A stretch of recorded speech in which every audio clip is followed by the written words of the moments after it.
First, the Department of Justice is the most corrupt in history, even when Donald Trump says that Watergate was a hoax. The last criminal president was a hoax. The Department of Justice is not only corrupt, but it's unraveling before our very eyes. We've got all sorts of indictments being pushed through the sausage grinder by operators like Lindsay Halligan who don't know what they're doing, don't know how to spell, don't know the difference between words in a press release, get locations wrong in indictments, turn in 2 indictments to a magistrate judge when you can only have one. Mistakes like that as we look at indictments for hire, indictments for vengeance, as Donald Trump makes good on his promise or threat that he would be the chief legal officer in America.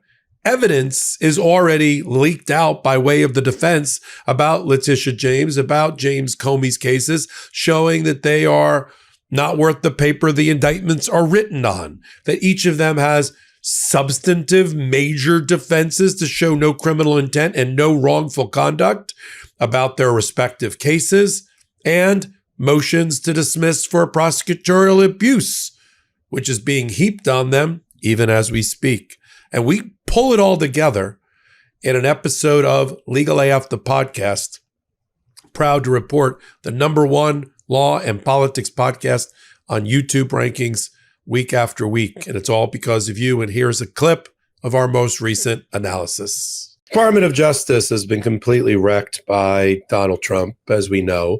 Federal judges, just to put a high level point on it, federal judges, magistrate judges are all bracing themselves for this abuse of power, whether it's in Illinois with 2 separate federal judges that we're going to talk about today, who both issued back-to-back temporary restraining orders, one citing the founding fathers and Alexander Hamilton, whether it's Judge Immergut in Portland, Oregon, whether it is magistrate judges in D.C. who are rejecting indictments that are being presented to them, claiming that the Department of Justice is doing end runs around the Department of Justice.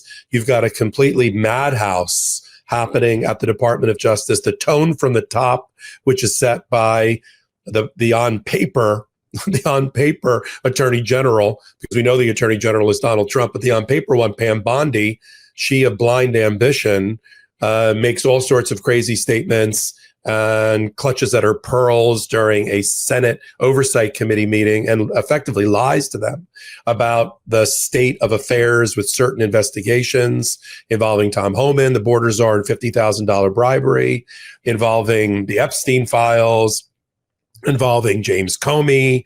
She just can't get her facts straight. And at the same time, you've got the mask is now slipping, or has been slipping, in the Trump administration. And its leaders like Stephen Miller are saying out loud crazy shit. That's a legal term.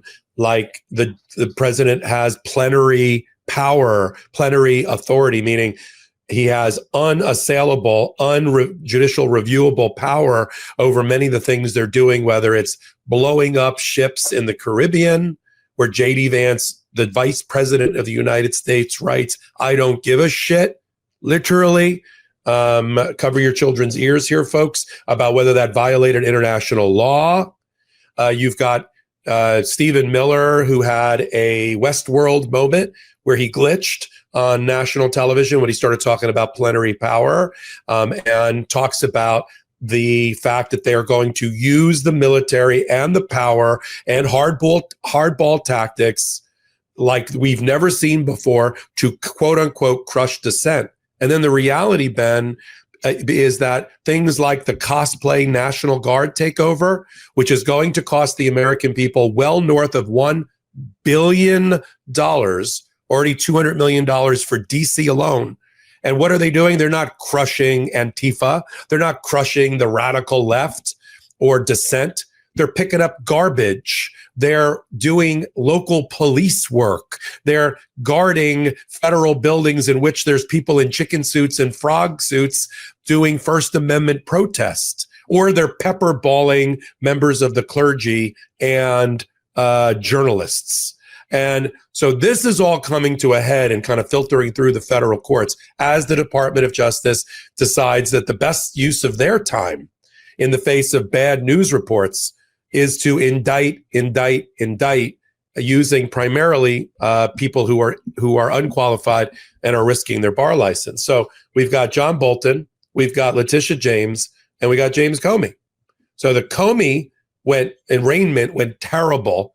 I mean, it could not have James Comey and his fighting defense lawyer Pat Fitzgerald could not have scripted a better outcome than what happened before Judge Nachmanoff, a Biden appointee, at the arraignment. No perp walk. You had Lindsay Halligan, who people in the room reported was literally rocking back and forth in her chair, as I've joked, getting ready to go into the fetal position, not saying anything. She was mute.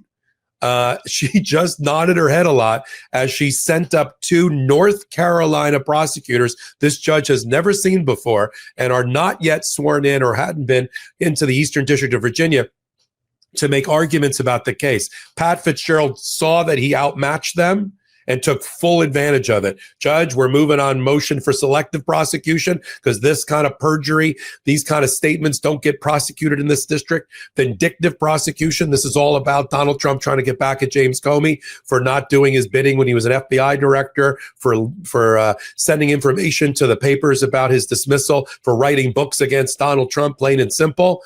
And we're also going to be moving against Lindsay Halligan because we think she's illegally appointed under the various ways you can make an acting interim U.S. attorney, to which the lawyers for the Department of Justice, to the extent they could get a word in edgewise, was arguing for, we can't go to trial in January, which is 3 months from now, because there's national security and top secret things and things we have to put through. And the judge was like, this looks like a relatively simple case. You've alleged there was one, from what I can see, you've alleged there was one leak maybe to the Washington Post, and we're going to trial Jan 5, which puts the defense, it strengthens their hand. And as you know, because the government has an obligation to turn over all exculpatory things that tend to prove somebody's innocence and all of the files to the defense.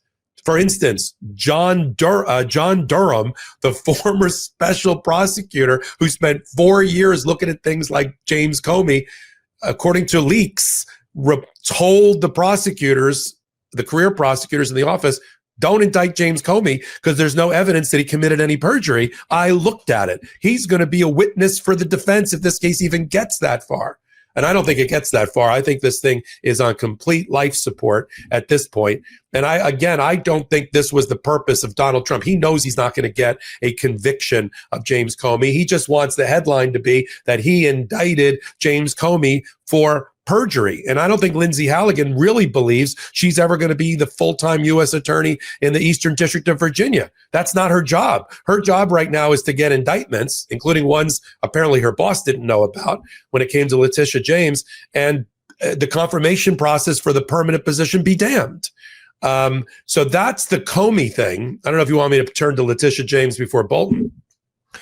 Yeah, I mean, with Comey, the prosecution was not ready to even go to trial. I mean, when you get that indictment, you got to be ready for a speedy trial and be ready immediately. So the fact that they were the ones saying we've got to push this back, that's unheard of. The fact that Fitzgerald, the lawyer for Comey, said we have no clue who the individuals are that the government, which means they've talked to them. It means that Comey's lawyer probably has already spoken to the lawyers of who they believe person 1 and 3 could possibly even be, because these individuals like Andy McCabe and others had already said during an inspector general's investigation, we were not authorized by Comey. Wait. Well, one thing before, don't move off that. The 2 witnesses that could be, McCabe has said there's only 2 people. There's only 2 people that authorize leaks. And that's me and Comey. And I authorized it to the Washington Post. So there goes the perjury charge. And Professor Richman from Colombia, who was a special employee for the Department of Justice, for the FBI, and a good friend of Comey who worked with him in the Manhattan U.S. Attorney's Office. He said he was interviewed and he told them, I was not authorized to leak to the Washington Post, and I did not leak to the Washington Post. So you have a perjury matchup problem here in the indictment because the two lead witnesses have said either I did it or I didn't do it, and that leaves Comey off the hook. This is all going to be part of that motion practice. Welcome back. If you enjoyed that, you're going to love the full-length version of the podcast. We do 4 or 5 topics like that Wednesdays and Saturdays at 8 p.m. Eastern Time on the MeidasTouch Network. If you're on the MeidasTouch Network, hit the free subscribe button. If you're on Legal AF, do the exact same thing. We sit at the intersection of law and politics so that you don't have to. I'm Michael Popak. I do MeidasTouch. I do Legal AF. I do a podcast called The Intersection.